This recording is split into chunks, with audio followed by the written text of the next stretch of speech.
கேள்விகளுக்கு பதில் கிடைத்து விட்டதா? இருவருக்கும் மகிழ்ச்சிதானே? உங்களுக்கும் தேவி சீதாவிற்கும் என்ன சம்பந்தம்? முனிவர் வால்மீகி எங்களுக்கு கலைகளை மற்றும் கற்றுக் கொடுக்கவில்லை, மாறாக இந்த சமுதாயத்தில் நடக்கும் அவலங்களையும் தட்டி கேட்க கற்றுக் கொடுத்தார். குதிரையை பிரபுவிடம் ஒப்படைத்து விடுங்க. சந்தேகங்களுக்கு விடை கிடைத்து விட்டதல்லவா? மீது தேவையற்ற களங்கத்தை சுமத்திய அந்த மக்களை நீங்கள் தண்டிக்க கூட இல்லையா என்று உங்கள் மனைவி செய்த அர்ப்பணிப்பையே மறந்து விட்டீர்களா?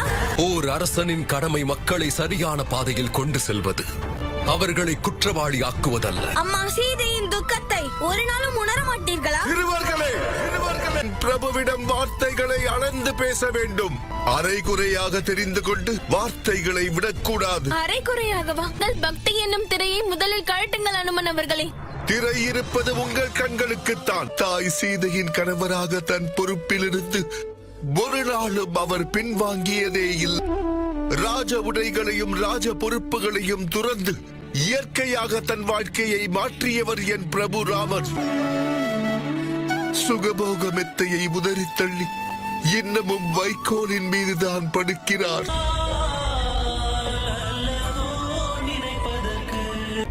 யோசித்து பாருங்கள், தாய் சீதையின் துக்க செய்தி கிடைக்கும் பொழுது எங்களுக்கு எவ்வளவு கோபம் வந்திருக்கும். அவர்கள் வனம் வனமாக தனியாக அலைந்து கொண்டிருப்பார்கள். இன்னும் எங்கள் கேள்வி அதுதான், மக்களுக்கு நியாயத்தை செய்து செய்து உங்கள் மனைவிக்கு ஏன் அநியாயம் செய்தீர்கள்? இந்த தியாகம் அவசியமானது. இது என் சீதையின் முடிவு. அவள் வேண்டுகோளை நான் ஏற்க வேண்டியதாயிற்று, அதுவும் என் மக்களுக்காக. என் சீதை தான் நினைவூட்டினாள். உயிரை கொடுத்தாவது நீங்கள் கொடுத்த வாக்கினை காப்பாற்ற வேண்டும் என்று. நான் என் அயோத்திக்கும் அயோத்தியின் அரியணைக்கும் விசுவாசமாக இருப்பேன் என்று வாக்களித்தேன். மழை துளிகள் மேகத்தை விட்டு விலகினால்தான் இந்த பூமியின் தாகம் அடங்கும். ஒன்றை நினைவில் கொள்ளுங்கள், நீங்கள் அந்த குலத்தின் வம்சத்தினர். அதில் மாமன்னர் தசரதர் தன்னுடைய மனைவி கேட்ட தவறான வாக்கையும் நிறைவேற்றினார். அதோடு நீங்களும் அவருக்கு துணையாக இருந்தீர்கள், அதுவும் மக்களுக்கு எதிராக. சூரியன் தன் ஒளியை விட்டு விலகி இருக்க வேண்டும் பிரகாசத்திற்காக. ஆனால் நீங்கள் ஒளி கொடுக்கவில்லையே, அடியில் இருக்கும் இருளாக இருந்தீர்கள். இன்று இல்லை என்றாலும் நாளை உங்களின் முடிவை பற்றி கேள்வி எழும்.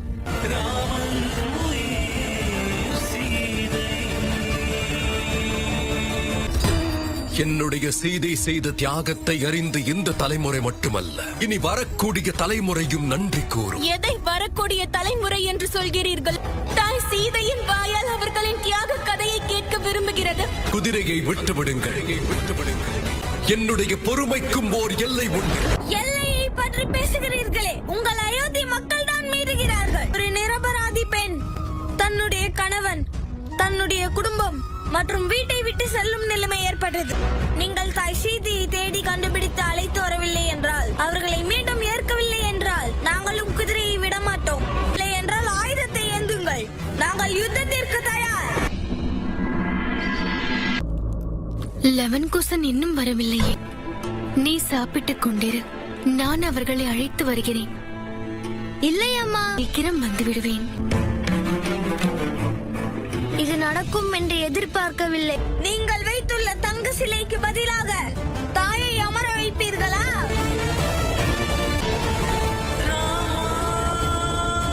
வெளியே ஆபத்து, நீங்கள் தானே கூறினீர்கள். ஆம், ஆனால் நீங்கள் லவன்குசனை தேடத்தானே கிளம்பினீர்கள். நான் சென்று பார்த்துவிட்டு வருகிறேன். கூறிவிட்டேன், ஆனால் அவர்கள் அந்த அறைக்கு எப்படி வருவார்கள்?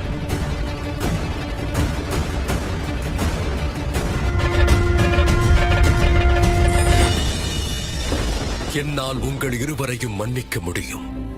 யுத்தம் செய்யாமல் இந்த குதிரையை எடுத்து செல்ல முடியும். ஆனால் ஆயுதமில்லாத பலவீனமானவர்களை தாக்குபவர்கள் நிற்பிற்கல்ல, தண்டிக்க உரியவர்கள். நாங்கள் என்றும் அந்த பாவத்தை செய்யவில்லை. யாரை பற்றி பேசுகிறீர்கள்? நான் சந்தேகித்தேன். உங்களுடைய சக்தியை வெளிப்படுத்துவதற்காக நீங்கள் இருவரும் ஒரு கிராமத்தையே எரித்து விட்டீர்கள். வேண்டும் என்று எங்கள் மீது பழியை சுமத்த நடத்துகிறீர்கள். அறநெறி பாதையில் பயணிக்கும் எங்களுக்கு அநீதியை கற்றுத்தரவில்லை எங்களுடைய தாய். குணமும் பண்பும் அவ்வாறு இல்லை பிரபு.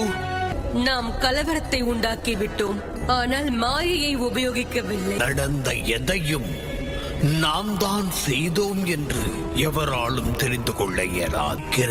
ராமனின் கோபம் அனைத்து எல்லைகளையும் கடந்துவிடும். இதோ பாருங்கள் அரசே, நீங்கள் எங்களை பற்றி தவறாக புரிந்து கொண்டிருக்கிறீர்கள். உங்களுக்கு நம்பிக்கை இல்லை என்றால் இப்பொழுதே நீங்கள் எங்கள் தலையை துண்டித்து விடலாம்.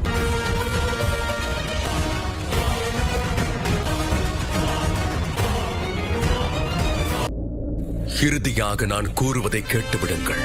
செல்லுங்கள், சென்று உங்கள் தாய் தந்தை மற்றும் உறவுகளை சந்தித்து வாருங்கள். ஒருவேளை உங்கள் தாய் தந்தை உங்களுக்கு புரிய வைக்கலாம், உங்களுடைய தவறை உங்களுக்கு உணர்த்தலாம். உங்களுடைய தந்தை யார்?